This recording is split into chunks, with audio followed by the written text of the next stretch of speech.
அவன் திருவடிகள் சரணம். ஸ்ரீமன் நாராயணியம் ஸ்ரீ நாராயண பட்டத்திரி அவர்கள் அருளியது. தசகம் 44.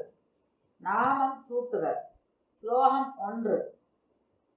கூடம் வசுதேவ கிரா கர்த்தும் தே நிஷ்கிரியஸ்ய சம்ஸ்காரம் கிருத்கத ஹோர தத்வ கர்க முனிக த்வத் கிருஹம் விபோ கதவான். பொருள்: கிருஷ்ணா, குருவாயூரப்பா, எங்கும் உள்ளவனே, ஒரு நாள் வசுதேவரின் சொற்படி கர்கன் என்ற முனிவர் யாரும் அறியாதபடி உனக்கு பெயர் சூட்டுவதற்காக உனது வீட்டிற்கு வந்தார் அல்லவா? ஸ்லோகம் 2.